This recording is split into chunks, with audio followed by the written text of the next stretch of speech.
Ciencias biológicas, biología genética.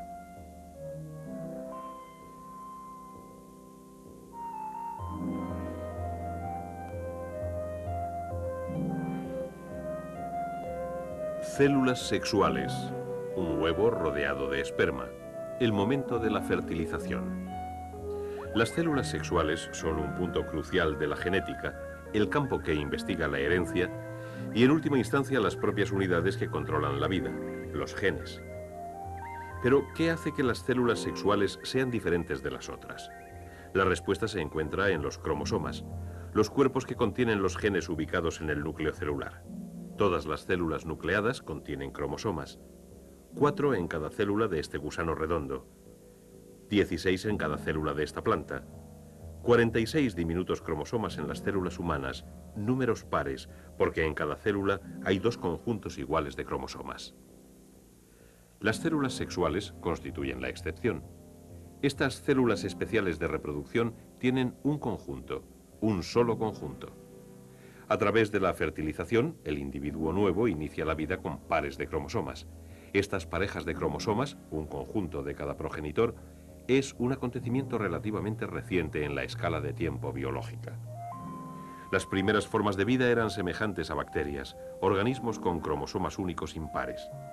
Estas células primitivas no contienen núcleos y sin embargo siguen siendo la forma única de vida a lo largo de más de 2000 millones de años. Pero luego, en el registro fósil de hace aproximadamente 1000 millones de años, empezaron a aparecer realizaciones más avanzadas, células con núcleos capaces de reproducción sexual. Si observamos a sus descendientes modernos bajo el microscopio, se tiene el sentimiento de regresar en el tiempo hasta el origen de nuestra vida sexual.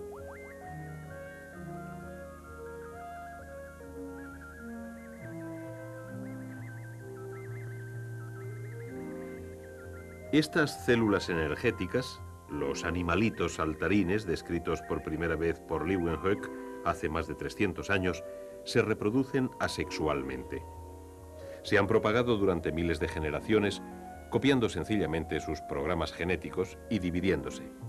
La descendencia son clones genéticos, copias idénticas. Luego, generalmente de forma inesperada, 2 células establecen contacto.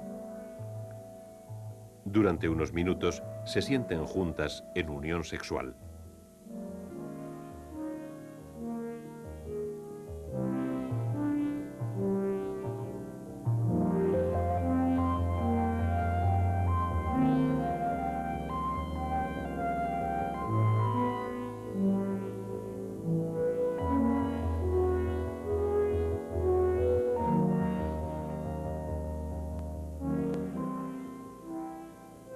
Durante este apareamiento primitivo hay un flujo de material genético entre las células. Cuando el intercambio se ha completado, se separan y siguen reproduciéndose asexualmente como antes, mediante división celular. Si estos organismos unicelulares no necesitan el apareamiento para la reproducción, ¿qué hace exactamente el sexo? Esta cuestión, la importancia del sexo en el desarrollo de la vida sobre la Tierra, ocupa el centro mismo de la biología teórica. Y algunas de las respuestas provienen de un organismo que recibe mucha atención por parte de los genéticos, la mosca común de la fruta. Cada cultivo contiene una población de moscas seleccionadas por un rasgo especial. Estas tienen alas largas, un modelo común en poblaciones naturales de moscas de fruta.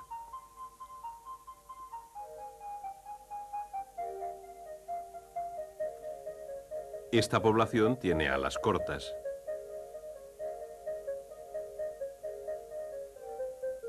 Y esta no tiene alas. Estos rasgos o mutaciones aparecen en poblaciones naturales, pero también se pueden reproducir sometiendo las moscas a la radiación y otros agentes causantes de mutaciones. Los genéticos han aislado cientos de variaciones y poblaciones puras cultivadas de moscas mutantes para utilizarlas en el estudio de modelos de herencia. Así, gracias a los cromosomas excepcionalmente grandes encontrados en las larvas de la mosca de la fruta, pueden correlacionar cadenas de estos cromosomas gigantes con genes específicos. Una de las técnicas para estudiar la herencia de la mosca de la fruta consiste en eterizar las moscas.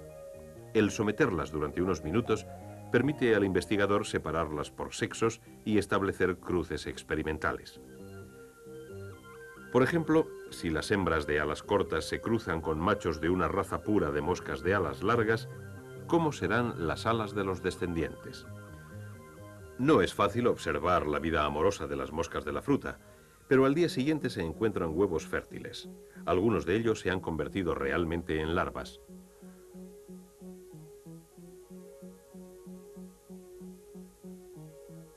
Una semana después, las larvas se han convertido en ninfas y las moscas adultas se desarrollan dentro de sus cápsulas ninfales. Unos días más y están listas para salir, pero ¿con qué tipo de alas? ¿Largas? ¿Cortas? ¿Intermedias? ¿Y qué genes de alas llevarán? Recuerden que en los organismos sexuales los cromosomas se dan en pares, y he aquí los genes que gobiernan la longitud de las alas. Estas moscas puras de alas largas tienen genes de largo en ambos cromosomas. Las moscas de alas cortas tienen genes de corto. En los machos de alas largas, cada esperma tendrá un cromosoma que lleva un programa genético de alas largas. Cada hembra producirá huevos que llevan genes de alas cortas. Cada descendiente recibe un cromosoma que lleva un gene para largo y otro para corto. Serán combinaciones genéticas diferentes a las de sus padres. Pero ¿qué clase de alas saldrá de conjuntos opuestos de instrucciones genéticas? Cuando salen los adultos y se despliegan sus alas, todos tienen alas largas, exactamente igual que sus progenitores. No hay moscas de alas cortas ni ninguna con alas intermedias. En cierto modo, durante el desarrollo, los genes de alas largas dominaron a los de las cortas. ¿Qué pasa en la segunda generación? 2 semanas después del apareamiento, salen las nuevas moscas y aproximadamente una cuarta parte de los descendientes tienen alas cortas. Apareció un rasgo que estuvo oculto durante una generación. Este tipo de variación oculta no está limitada al laboratorio.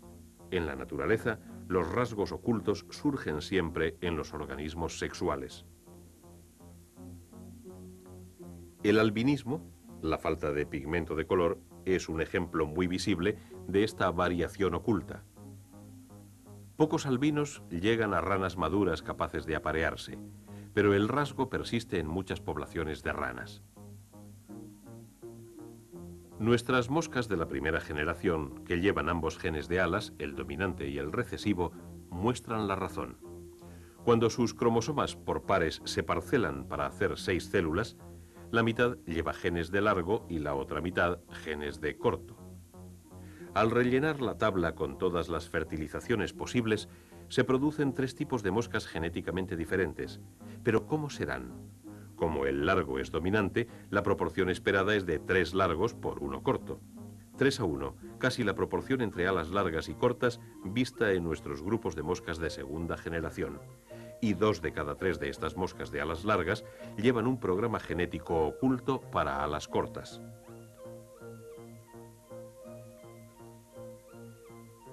Las variaciones de alas no son más que un tipo de característica variable en las moscas de fruta. Hay variación en tamaño, coloración, procesos internos y hasta en el comportamiento. Y la variación permite adaptaciones a nuevos medios. En la biología no hay concepto más básico que este, y funciona en todas las poblaciones, desde los protozoos hasta los humanos. El estudio reciente de un gene humano muestra la importancia de la variación. El estudio implica a un gene que codifica una parte de una proteína que todos nosotros fabricamos. Hemoglobina, la proteína roja que lleva oxígeno en las células sanguíneas. Es asombroso considerar que cada célula sanguínea roja que pasa por un capilar contiene 300 millones de moléculas de hemoglobina, cada una de ellas fabricada de perfecto acuerdo con las instrucciones genéticas escritas en el ADN, las moléculas de información de que están hechas los genes. Lo que llamó primero el interés de los genéticos fue que no toda la hemoglobina humana es la misma. Una forma variante se encuentra en ciertas poblaciones de África. Los bioquímicos han mostrado que la hemoglobina, como otras proteínas, se compone de una secuencia de aminoácidos. unos 150 en cada una de las 4 cadenas. La secuencia de aminoácidos y la estructura tridimensional de la hemoglobina se ha averiguado con todo detalle. La forma variante de hemoglobina difiere al sustituir un aminoácido, valina por ácido glutámico. Esta sustitución es el resultado de una mutación en el código ADN de la hemoglobina. ¿Pero puede afectar a la actuación de esta proteína vital un cambio tan pequeño, un aminoácido entre cientos? Heredar el gene variante de un padre y un gene normal de hemoglobina de otro produce células sanguíneas que funcionan normalmente, a menos que carezcan seriamente de oxígeno. Con una concentración baja de oxígeno, las células se colapsan, como las 3 de cerca del centro, que adoptan una forma oblonga o de hoz. Sin embargo, si el gene de célula oblonga se hereda de ambos padres, el problema es mucho más serio. Las células sanguíneas se curvan, obstruyendo los capilares y bajando más los niveles de oxígeno. Tan solo la atención médica inmediata puede salvar a una persona afectada por este tipo de células en hoz. Lo que parece extraño es que en algunas regiones de África hasta el 40% de la gente lleve el gene de la célula en hoz. ¿Por qué no se ha eliminado o al menos se ha mantenido en una frecuencia baja por selección natural? Una clave para este rompecabezas la proporcionaron los mapas de la distribución de células en hoz. Es más corriente en una región de África denominada el cinturón de la malaria. Luego vino otro descubrimiento casi increíble. Los niños portadores de genes de célula de hoz tenían una probabilidad mayor de sobrevivir a la malaria que los que heredan genes normales de ambos padres. La malaria la causa un parásito microscópico que invade las células rojas de la sangre. La hemoglobina de célula en hoz protege contra estos parásitos de un modo muy interesante. Primero, la célula invadida por el parásito desarrolla pequeñas protuberancias en su superficie. Estas actúan como frenos, haciendo que la célula infectada pase más despacio por los capilares. Al perder más oxígeno que las células no infectadas, se curva y esto mata o impide a su vez el parásito. La historia de la hemoglobina une muchos elementos de la genética moderna. Podemos imaginar cómo pueden derivarse nuevos genes de los ya existentes mediante mutaciones en el código ADN. Asimismo, cómo la selección ajusta la composición genética de una población, manteniéndola a tono con su medio ambiente. La investigación de la célula en hoz y otras como ella supuso una revolución en la genética. En esta nueva biología, los genes se aíslan y su ADN se analiza con una variedad cada vez mayor de técnicas.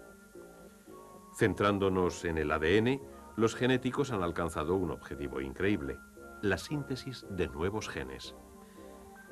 La mayor parte de esta investigación está encaminada a entender cómo trabajan los genes, a indagar empíricamente la naturaleza de la vida. Pero los genéticos aprenden también a utilizar los genes para hacer productos, proceso denominado ingeniería genética. Empalmar genes fabricados en microbios es uno de los primeros pasos de un programa de ingeniería genética. Los microbios son huéspedes complacientes que producen miles de millones de copias idénticas, y cada diminuto organismo arranca el producto programado por el nuevo gene. Los microbios producen ya productos médicos útiles: insulina para combatir la diabetes, interferón contra los virus y el cáncer, y otros prometedores productos de la ingeniería biológica. Pero los investigadores están elaborando también técnicas para puentear a los microbios, por ejemplo, para introducir directamente sus genes fabricados en las plantas. Imagínense plantas diseñadas para producir más alimento, mejor nutrición, más resistencia a las enfermedades. Estos son los objetivos a largo plazo de los ingenieros genéticos. Los genéticos han avanzado mucho. Sus esfuerzos por entender la herencia nos proporcionan una imagen exacta de cómo opera la vida. De este trabajo se ha derivado la ingeniería genética, pero aquí ni siquiera los ingenieros genéticos pueden predecir a dónde llevará su investigación. Lo cierto es que tenemos una comprensión nueva, rápidamente creciente, de los genes, esas longitudes infinitamente variables de ADN que controlan las actividades de las células y determinan así la naturaleza de la vida misma.